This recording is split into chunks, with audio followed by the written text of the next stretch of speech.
Welcome back. સમાચાર રાજકોટથી state monitoring સેલની કાર્યવાહી અહીં જોવા મળી. આટકોટ પાસેથી 80 લાખનો દારૂ ઝડપી પડાયો. આ દારૂ ટેન્કરના ખાનામાં છુપાવીને લવાઈ રહ્યો હતો. પોલીસે વિદેશી દારૂ અને ટેન્કર સહિત કુલ 1 કરોડથી વધુનો મુદ્દામાલ કબજે કર્યો. ડ્રાઈવર અને ક્લીનર ફરાર થયા છે.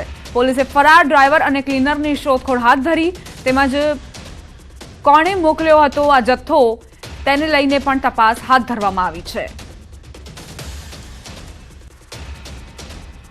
આ તરફ મોરબીના ટંકારામાં લજાઈ ગામે ગોડાઉનમાંથી વિદેશી દારૂની 178 પેટી પકડી પાડવામાં આવી.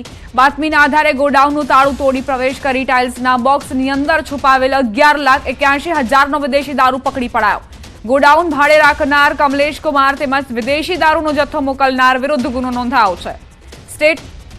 સ્ટેટ મોનિટરિંગ સેલે દરોડો પાડી દારૂનો જથ્થો ઝડપતા સ્થાનિક પોલીસ ઊંઘથી ઝડપાઈ હોય તેવો ગણગણાટ થયો છે. રાજકોટ અને મોરબીની આ બે ઘટનાઓ, એક તરફ રાજકોટની વાત કરીએ તો લાખોની કિંમતનો દારૂનો જથ્થો ઝડપાયો છે ટ્રકમાંથી, અને બીજી તરફ મોરબીમાં 11 લાખથી વધુનો દારૂ ઝડપાયો છે ગોડાઉનમાંથી. બીઝેડ કૌભાંડ કેસમાં એજન્ટ શિક્ષક વીડી પટેલની સીઆઈડીએ ધરપકડ કરી છે.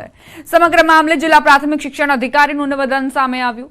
તેમણે જણાવ્યું કે તમામ દોષિત શિક્ષકો સામે આગળની કાર્યવાહી કરવામાં આવી છે. વધુ 5 શિક્ષકોને મંજૂરી વગર વિદેશ પ્રવાસ મામલે નોટિસ અપાઈ છે. મહત્વનું છે કે વીડી પટેલે 1300 લોકો પાસે 70 કરોડનું રોકાણ કરાવી 1 કરોડથી વધુનું કમિશન મેળવ્યું હોવાનું તપાસમાં ખુલ્યું. હાલ સીઆઈડી આ મામલે તપાસ કરી રહી છે. હવે જ્યારે સીઆઈડી ક્રાઇમે આજે જે જાણ્યું, ધરપકડ કરી છે, એ સંદર્ભે તપાસ કરી અને આગળની કાયદેસરની કાર્યવાહી કરવામાં આવશે. શિક્ષકો પણ 5 જેટલા શિક્ષકો છે જેઓને કચેરીની મંજૂરી વગર વિદેશ પ્રવાસ કર્યો છે, તેમને પણ નોટિસ આપી એમને ખુલાસા માગેલા છે અને તેમના સામે પણ શિક્ષાત્મક કાર્યવાહી કરવાની પ્રક્રિયા ચાલુ છે. સુરતના માંડવીના પીપરિયા ગામે દીપડાની દહેશત ફેલાઈ છે. રાત્રિના સમયે શિકાર માટે દીપડાના ધમપછાડા. ઘોડાના તબેલા પાસે દીપડો દેખાયો. ઘોડાઓનો અવાજ આવતા માલિકે તપાસ કરતા દીપડો જોવા મળ્યો. ઘોડા માલિકે દીપડાનો વિડીયો મોબાઈલ કેમેરામાં કેદ કર્યો છે. ગ્રામજનો દ્વારા વન વિભાગને પણ જાણ કરાઈ છે. માંડવીમાં કઈ રીતે દીપડાનો આતંક જોવા મળ્યો તેની તસવીરો પણ સામે આવી. માલિક જે હતા, ઘોડાના માલિક, તેમણે આ વિડીયો ઉતાર્યો અને ત્યારબાદ એ વિડીયો વાયરલ થયો છે. સુરતના માંડવીમાં મુજલાવ ગામે દીપડાએ દેખા દીધી. વહેલી સવારે ઢોરના તબેલામાં દીપડો દેખાતા લોકોમાં ભયનો માહોલ. દીપડો આંટાફેરા મારતો સીસીટીવી કેમેરામાં કેદ થયો છે. સમગ્ર ઘટના અંગે વન વિભાગને જાણ કરાઈ. જોકે અગાઉ પણ મુજલાવ નજીક દીપડા દ્વારા હુમલાના બનાવો બની ચૂક્યા છે.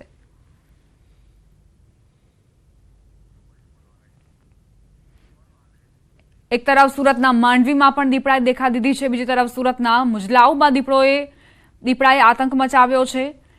દીપડાના આતંકના કારણે લોકો ઘરની બહાર જતા પણ ડરી રહ્યા છે. સંવાદદાતા કેતન જોડાઈ ગયા છે વધુ જાણકારી સાથે. કેતન, આ બે અલગ અલગ ઘટનાઓ, પરંતુ બંને સ્થળોએ દીપડાની દહેશત જોવા મળી રહી છે. શું વિગતો? દીપા, ચોક્કસથી વાત કરીએ તો સુરત જિલ્લાના તમામ તાલુકાની અંદર છેલ્લા ઘણા સમયથી દીપડાની દહેશત જોવા મળી છે. ખાસ કરીને મુંદ્રાવ ગામે ન્યૂઝ 18 ગુજરાતીએ અગાઉ અહેવાલ પણ પ્રસારિત કર્યો હતો, પરંતુ આ જાડી ચામડીના જે વન વિભાગના અધિકારીઓ છે એના દ્વારા કોઈ પણ જાતના પાંજરાઓ મૂકવામાં નહોતા આવ્યા.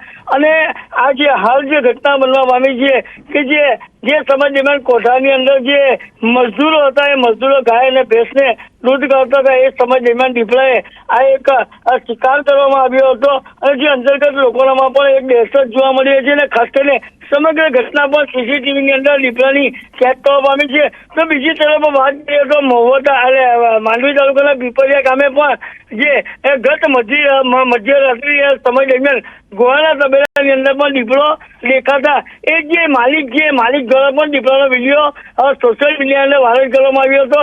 અને સમગ્ર સુરત જિલ્લાની અંદર દીપડાની હાલ દહેશત જોવા મળે છે. લોકો ભયના ઓછા હેઠળ જીવી રહ્યા છે. તો બીજી તરફ ખેત મજૂરો પણ વાડીની અંદર કે ખેતરની અંદર કામ કરવા જતા ડરી રહ્યા છે. જી, આભાર કેતન, જાણકારી આપવા માટે.